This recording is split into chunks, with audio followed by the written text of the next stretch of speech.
Ainda que a origem histórica da Rosa Cruz esteja no século XVII, sua herança tradicional é muito mais antiga. Alguns historiadores do esoterismo pensam que ela remonta ao Egito Antigo, mais exatamente ao período de Amenhotep IV, também conhecido como Akhenaton.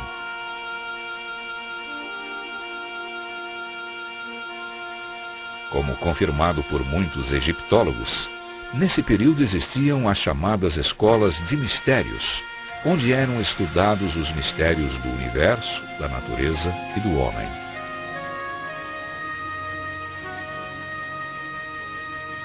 Esse estudo deu origem à gnose, um conhecimento secreto que seria perpetuado pelos séculos afora. Do Egito, foi para a Grécia Antiga, passando pelos pitagóricos e depois para a Roma Antiga, por intermédio dos neoplatônicos. Os alquimistas da Idade Média o herdaram e o transmitiram para a Rosa Cruz do século XVII. Michael Mayer, que era membro da Fraternidade Rosa Cruz da época, disse: "Nossas origens são egípcias, bramânicas, oriundas dos mistérios de Eleusis e de Samos, dos magos da Pérsia, dos pitagóricos e dos árabes."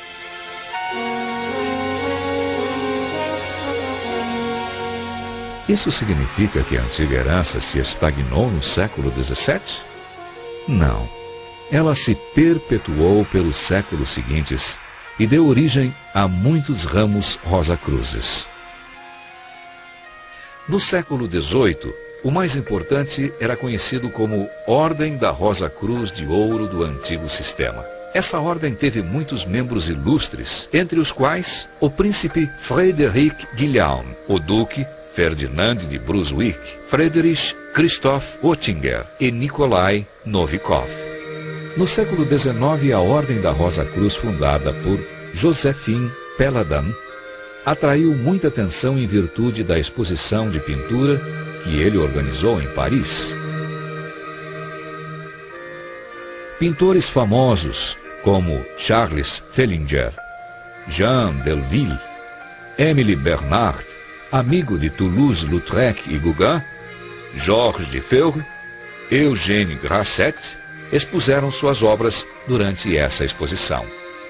O objetivo explícito dessa Ordem Rosa Cruz era restaurar em todo o seu esplendor o culto do ideal, tendo a tradição como base e a beleza como meio.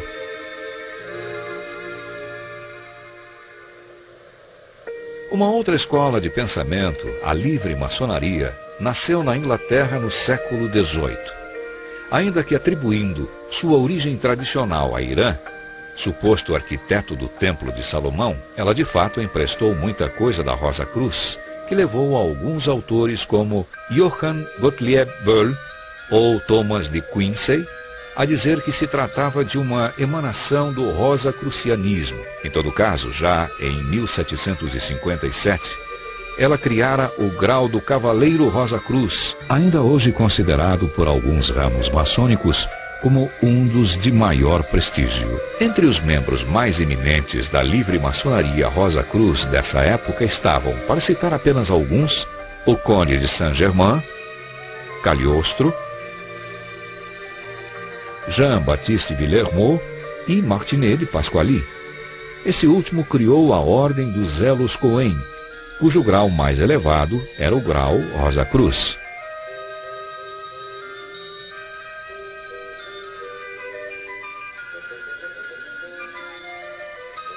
Desde o início do século XX, a herança Rosa Cruz está sendo perpetuada no mundo pela Antiquus Mysticusque Ordo Rosae Crucis, isto é, a antiga e mística Ordem da Rosa Cruz, cuja sigla é a MORC. Aberta a homens e mulheres de qualquer nacionalidade, religião e classe social, a MORC transmite ensinamentos tradicionais, distribuídos em 12 graus. Desde 1915, os ensinamentos são oferecidos de forma escrita e se baseiam na tradição oral da Ordem, tal como nos séculos passados.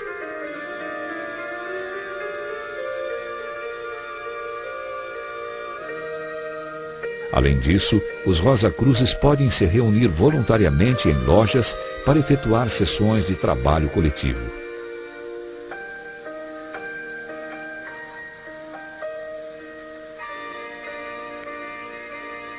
É também nas lojas, cuja decoração é habitualmente inspirada no Egito Antigo, que são conferidas as iniciações aos vários graus.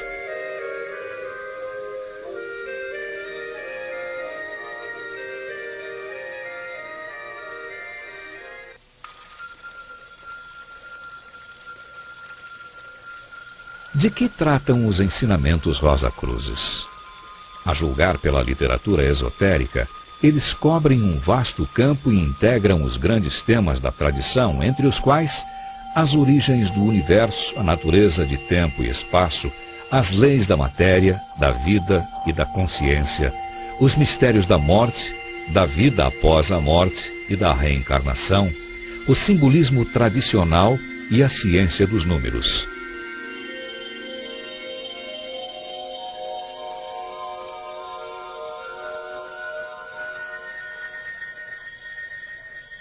Os Rosa-Cruzes se interessam também pelos elos ontológicos que existem entre o homem e Deus, que eles consideram o grande arquiteto do universo, isto é, a inteligência absoluta que está na origem de toda a criação e de tudo o que ela contém nos planos visíveis e invisíveis. Quanto a isso, seu estudo se concentra mais nas leis divinas do que propriamente em Deus.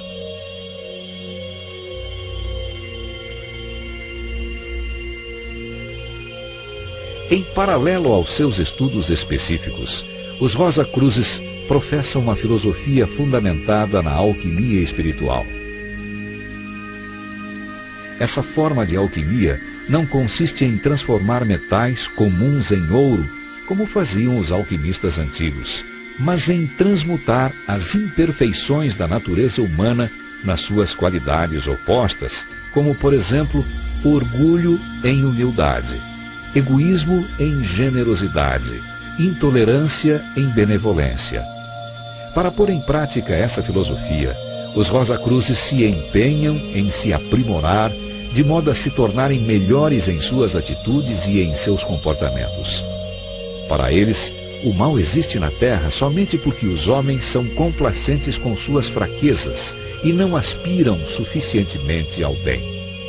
O humanismo Rosa-Cruz consiste, portanto, em melhorar o mundo, melhorando o indivíduo.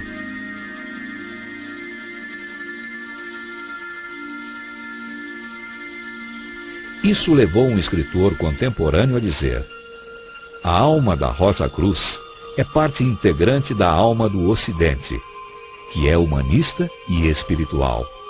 Ela é uma de suas facetas, ou uma de suas joias, refulgindo beleza, amor e pureza. Preocupada com os rumos do mundo e comprometida em contribuir para a sua evolução, a Ordem Rosa-Cruz publicou em março de 2001 um quarto manifesto, Oppositio Fraternitatis Rosae Crucis.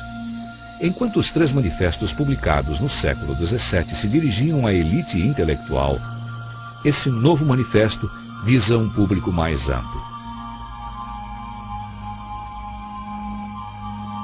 Esse manifesto apresenta uma visão global da situação da humanidade, que os Rosa-Cruzes julgam muito preocupante. Segundo eles, o mundo se tornou demasiado individualista e materialista, o que explica a crise que ele está enfrentando em muitas áreas.